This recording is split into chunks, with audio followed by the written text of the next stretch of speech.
Welcome to the Feds, insiders bringing accountability, integrity, and reform to a broken bureaucracy. At Feds for Freedom, we value constructive dissent and healthy debate. The views and opinions shared in today's episode are those of the speaker alone and do not express the views or opinions of the U.S. government or any other employer. Welcome back to this week's episode of The Feds, the podcast of Feds for Freedom. I'm Stephanie Weidel. I'm thrilled to announce that Feds for Freedom and the Virginia Medical Freedom Alliance are teaming up to host a powerful Health Freedom Summit this fall. I invite you to join us on October 10th and 11th at Patrick Henry College in Purcellville, Virginia, where we're bringing together leading voices in medical and constitutional freedom advocacy. Experts from the medical, military, and federal sectors will share their insights to empower you to protect yourself from government overreach. The summit kicks off on Friday afternoon, October 10th, with a constitutional attorney, a bold physician, an informed consent advocate, and Ivan Raiklin exposing the realities of the deep state. On Saturday, October 11th, you'll hear from a dynamic lineup of speakers, including an FBI whistleblower, investigative journalists, and more.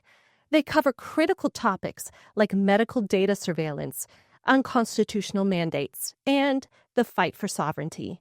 Several of our speakers have been past podcast guests. This is a fantastic opportunity to interact one-on-one with freedom advocates who actually are in the weeds and getting the job done. We have many organizations and individuals who will be vendors at the event, and we have scheduled ample time for visiting their tables and networking. So don't miss your chance to engage with fellow freedom fighters. For the full speaker list and to secure your tickets, visit fedsforfreedom.org. You can also learn how to become a summit sponsor.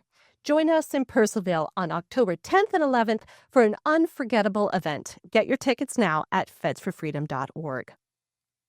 Joining me today in the studio is Feds for Freedom President and co-founder Marcus Thornton. Thank you so much for joining me today in person, Marcus. Thank you, Stephanie. It's a pleasure to be here. So I wanted to talk with you about a couple topics, one being the Luevano case that we were involved with, and also the liability shields and what the new potential of pesticide liability shields would mean for society. So let's start with Luevano.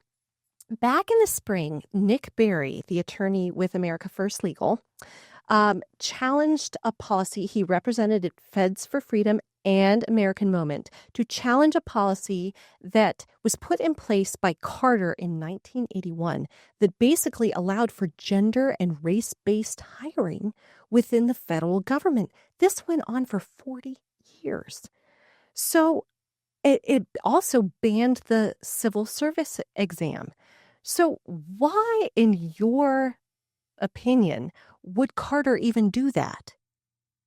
Well, the Luevano consent decree was essentially the first step in this long journey that the federal government has taken in pushing DEI when it comes to federal hiring practices. And so the Luevano decree, as you mentioned, one of the things that it did was it banned the use of the civil service exam on the basis that, they felt that the test itself was racist. And so in its place, they pivoted to using a model that's based on, supposed to be based on your knowledge, your skills, and your abilities. But in practice, what that has looked like over the last few decades is your entire hiring process is based on your resume and your interviews, both of which are very subjective in nature. And there's typically not a skills-based test that applicants have to take in order to qualify to move forward in the hiring process. So what was in the civil service exam that was not being used for 40 years? What have you seen that was in it? Well, you can think of the civil service exam as sort of very similar in nature to the entry-based exams for universities. And so it tests your abilities, not only your knowledge, but your ability to complete problems of logic and reasoning. And so what these exams do is they test your ability to learn new things, to acquire new skills, and to succeed at what it is you're setting out to do. And unfortunately, for the last few decades, we've been missing that when it comes to the civil service and the federal government. Would you say that it tests your ability to think? It does, yes. For it should, if it's crafted properly. Oh, wow. Well, okay. So how did you see these hiring practices played out firsthand in the government? So within the federal government, again, your selection for a position was based on your resume and your interviews, both of which are very subjective in nature. And so over the last several decades, we saw people, in many cases, discriminated against because of their race or their gender, their sex. And, it got really bad under over the last few years, where agencies were actually explicitly encouraging people to apply if they were considered to be minorities. And so the unwritten implication there is that if you're not a minority, then you shouldn't apply, because you're not going to be as competitive of a candidate. And we saw this not only in initial recruitment, but also in promotions and assignments across the federal government. So in saying that they're trying to create more equality, they're creating extreme inequality. In many ways, yes. Yeah. Now, can you give some real life examples of what you discussed, like some of maybe what your friends have gone through or you have gone through?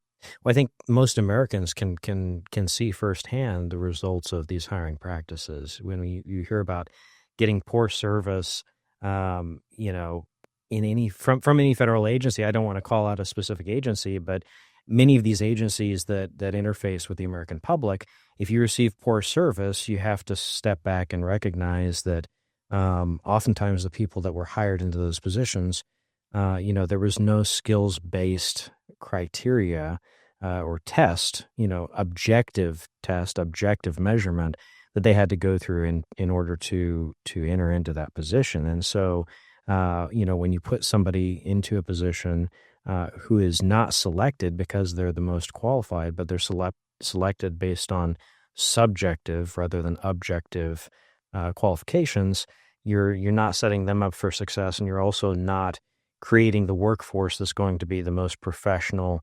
responsive, and capable workforce serving the American people. Do you have a real life example? The American people, I think most Americans have probably had a bad experience dealing with a bureaucrat within the federal government. And, again, I'm not going to call out any specific. Well, I have an example. Somebody I know who works as a civilian within the DOD noticed that someone who worked under him struggled with ADD, and there was medication involved. But this guy could not complete the tasks at hand. And so this person had to come in behind him and clean up the mess of work that this guy created because he couldn't complete it. And so you wonder, and I asked, well, why is he still there? And, why isn't he gone yet? And there was just, the person reported it, but there was nothing done about it. It's really critical that we not only hire, but also retain and promote the people that are best qualified and can best do the job. Mm-hmm. And if they can't do the job, then, there are places outside the government that they can get a job. If I am paying taxes, which we are paying a lot in taxes right now, I expect the people working in the federal government to be, of sound mind. It's not that hard. Right. Well, what's the result when an organization hires employees, not necessarily on their work ethic or their understanding of the material or their quick thinking, but hires based on nothing the employee can do to make themselves the best, like their skin color or their gender?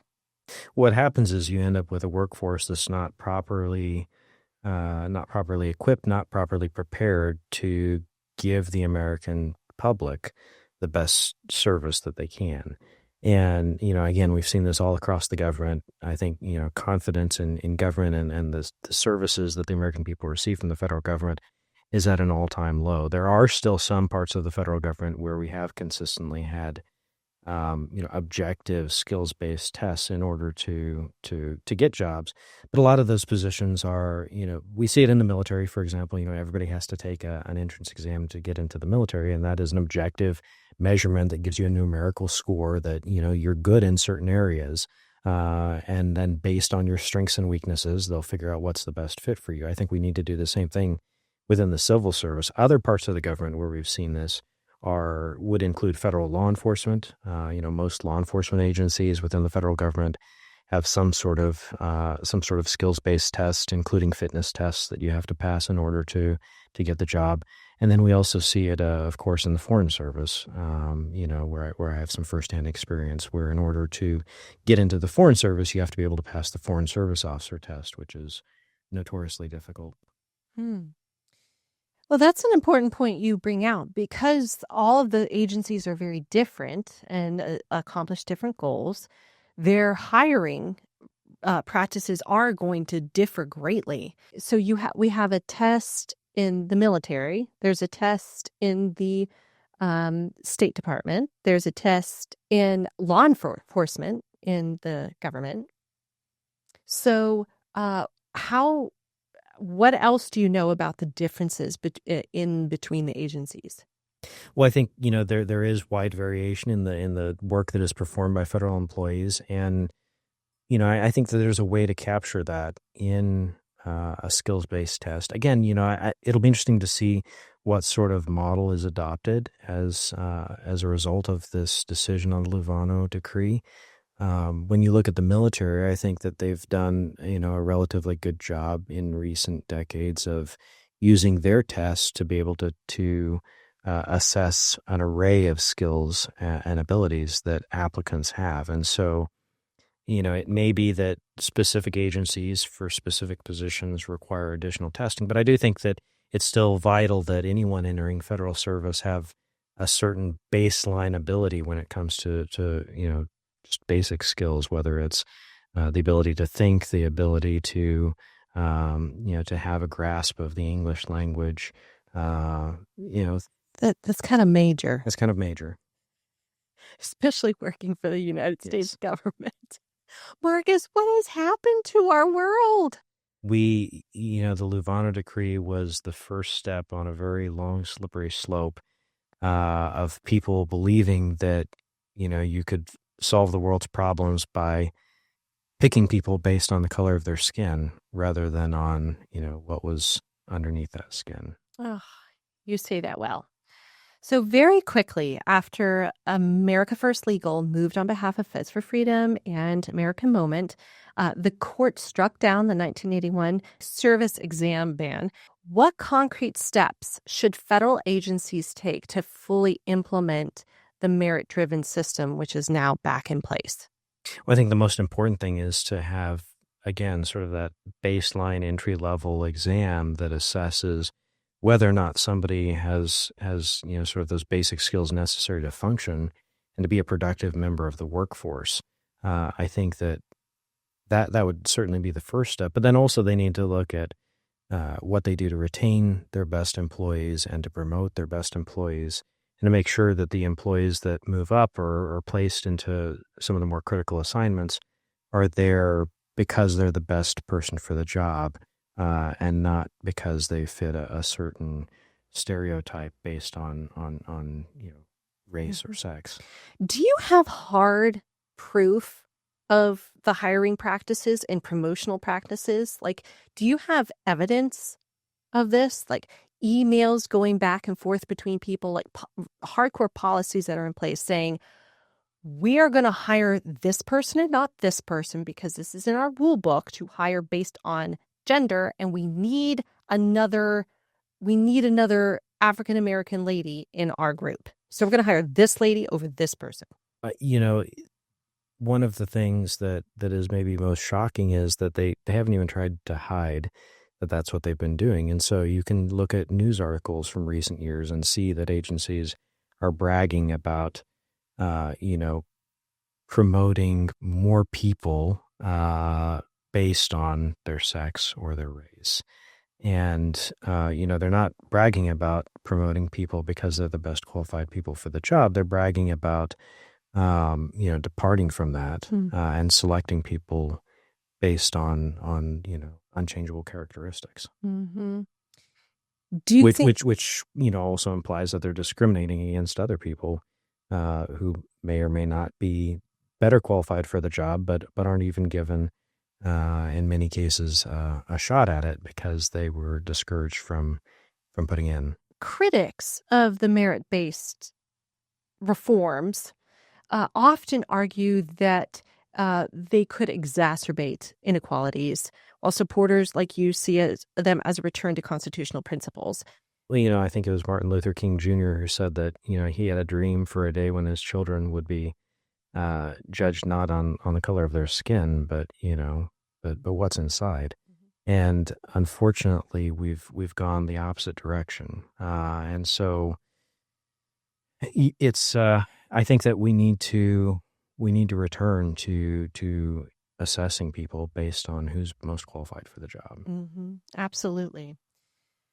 Well, so what's next? So are federal agencies just allowed now to continue, creating policies that are not based on race and gender, but it's kind of left up to the agency?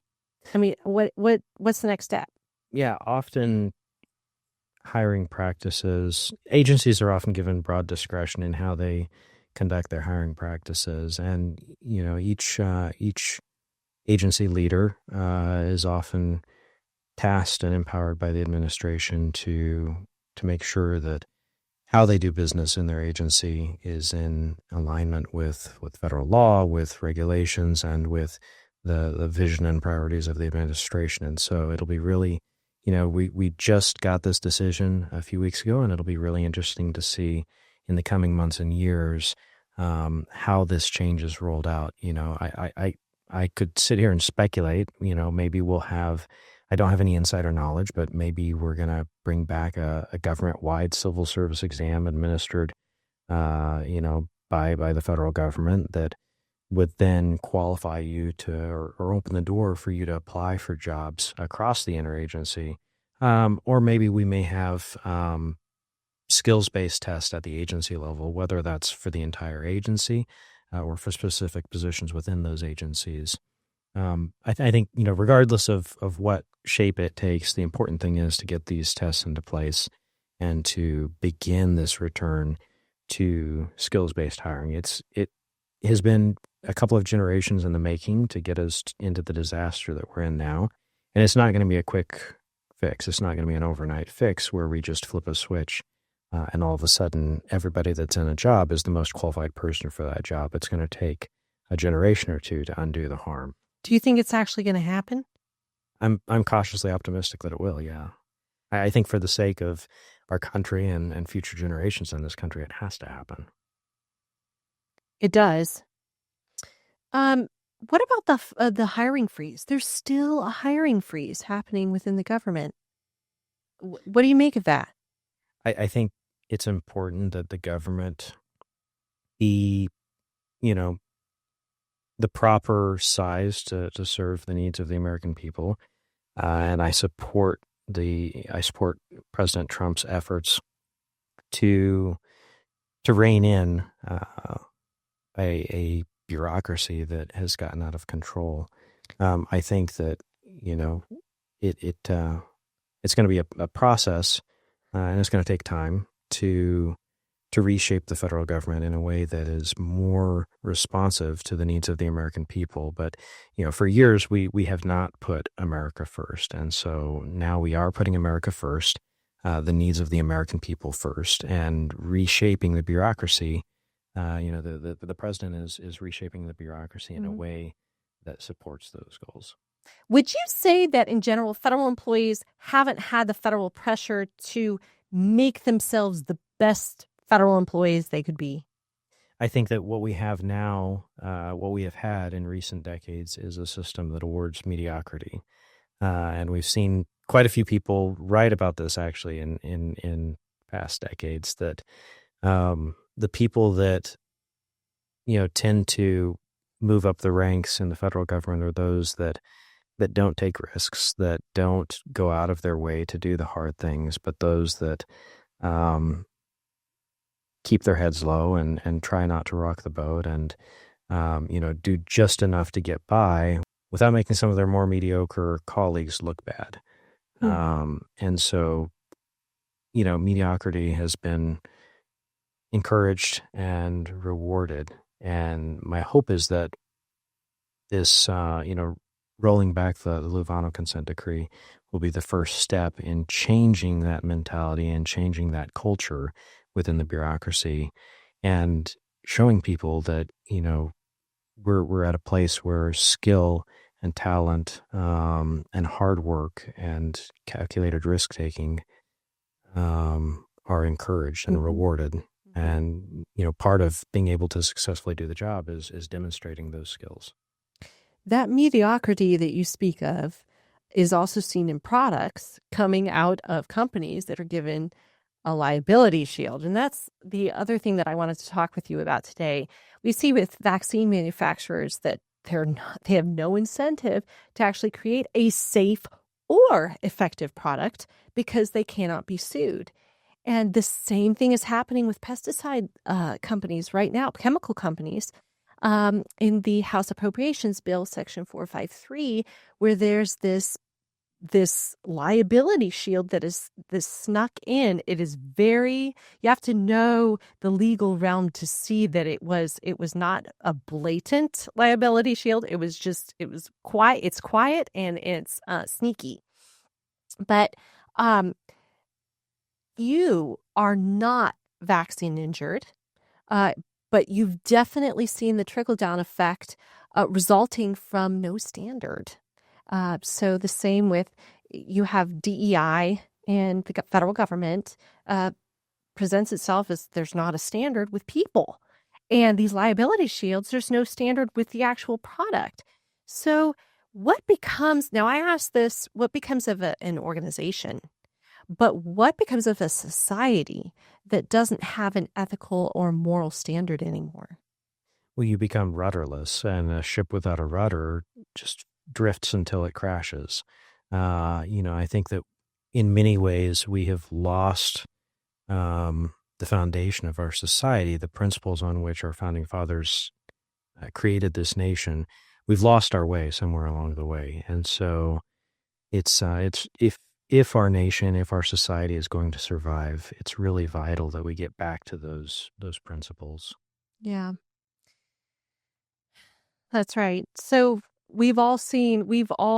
every freedom fighter who stood up to the federal government, who stood up to state and local governance over COVID, saw the trickle-down effect with the harms of these liability shields.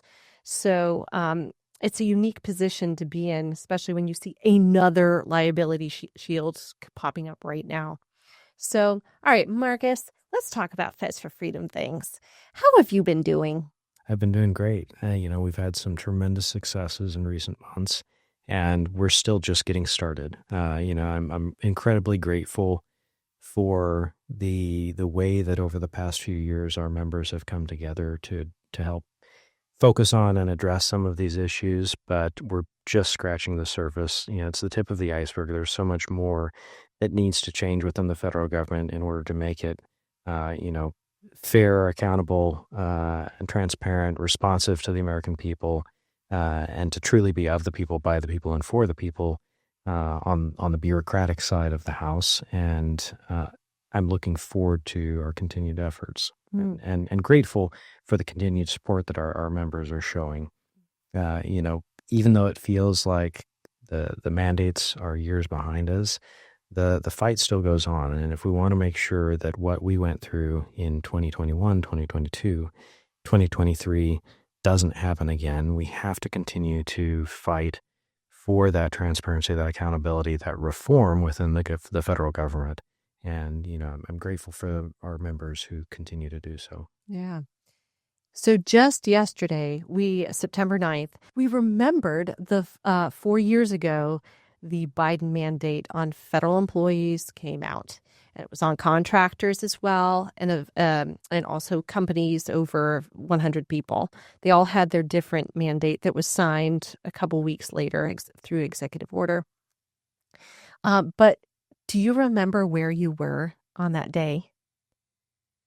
I do, and the first thing that I did was get on the phone and start calling friends and asking them what they were going to do to what they were going to do. Mm-hmm. And we very quickly realized we reached out to a lot of the institutions that typically would have and should have stepped in to help put an end to the insanity, to our employee unions, to our members of Congress, and overwhelmingly the response was, there's nothing we can do to help you. And so we recognized quickly that if we didn't step up and take care of it, that nobody was going to come to our rescue. And so I think within probably 24, 48 hours of the announcement, we had pulled together that initial group of folks who were willing to come together and fight the mandates. And soon that original group will get together again, just a couple of them, to celebrate the settlement that just happened between the DOJ and Feds for Freedom. So that's exciting. It is. Yeah. I think back on that time, and everything seemed to happen so quickly. Within a couple weeks, I was on Telegram with another federal employee group, and then I heard about Feds for Freedom, and then got on Signal, found the Signal groups from there. But I think I also heard about Feds for Freedom, which was just a group of federal employees at that time, through also a Facebook group. So I was hearing it from several spots, and that Facebook group eventually was shut down. So we faced a lot of censorship on social media, and it's an issue that we still have to run into problems with every once in a while. But back then it was particularly egregious. Why don't you just really quickly talk about the extreme censorship that you all saw?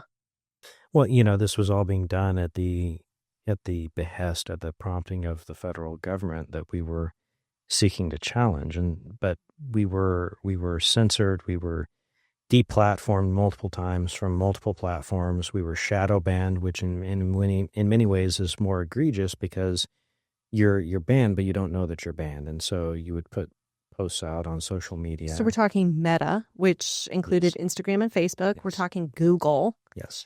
And at the time, Twitter as well. Twitter, that's right.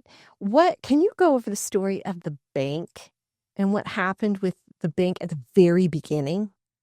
We ran into a number of issues with banks where our transactions were flagged, and essentially the banks were also seeking. We had a really hard time establishing a bank account as a nonprofit, but that there were a lot of banking issues along the way as well, where they were restricting transactions. At the very beginning, when you were trying to get the money for the lawsuit, I'm pretty sure this was when there were a bunch of little payments that were made, like $5 payments, and it was like thousands of them. And because of that, it was flagged. But you all believed that it was a concerted effort to do just that, to flag you all. So it was those whatever organization, there was a definite concerted effort to make those payments into the bank account, which then shut down the bank account. There were a lot of things that went on. Our organization was targeted on every side, and it was hard to keep up with the number of attacks that we had on us. Going back to sort of the censorship, a lot of the mainstream media, legacy media, if you will, wouldn't even talk to us, even those that should have been or nominally were aligned with the issues we were fighting. And so it was really hard. All of that to say, it was really hard not only to get the word out about what we were doing and the challenges that we were raising in federal court, but also to actually carry out the activities, protected legal activities that we were trying to conduct. Mm-hmm. Well, one last question for you, Marcus, and I really appreciate your time today. I know you're very busy. But if the average American citizen could do one thing to combat the corruption that we see in our country today, what would it be?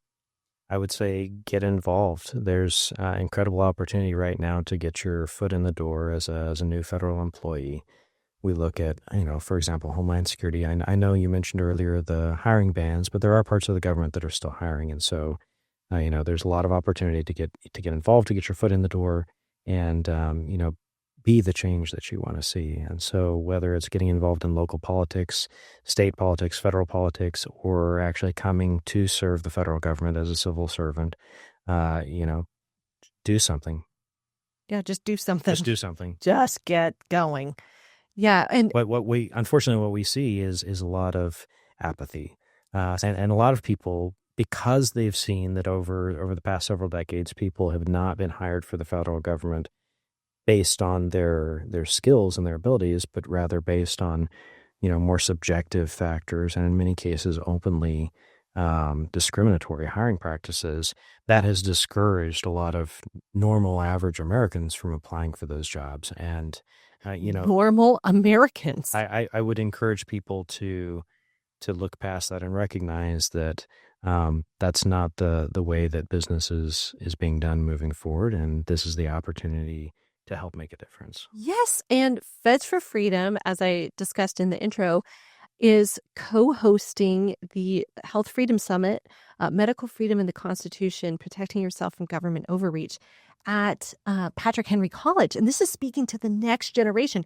That college, Patrick Henry, puts out a ton of federal employees and politicians, investigative journalists. Like, that is the school to talk with. Yes. To get in and have them understand exactly what they're getting themselves into, but say there's something you can do about it. And that means don't let the government run all over you just because you're a federal employee. This is what you can do. So yeah, I'm really excited about the conference. Looking forward to speaking with the students, because that next generation, there's only so much that we can do now, but the next generation is going to be able to help craft. They will be able to help craft and shape the future of the federal government for decades to come. That's right. I mean, we're talking some of those, like the seniors, are going to be out in the world next year. So, I mean, 1 to 5 years later, these people are going to be in the federal government. So, yeah, I'm really looking forward to October, and you're speaking at it. Yes. Well, Marcus, thank you so much for joining me today. It was a great conversation, and we will see you at the conference. Thank you. Always a pleasure. Thanks so much for tuning in. Please like, comment, subscribe to, and share our podcasts. I'll see you next week.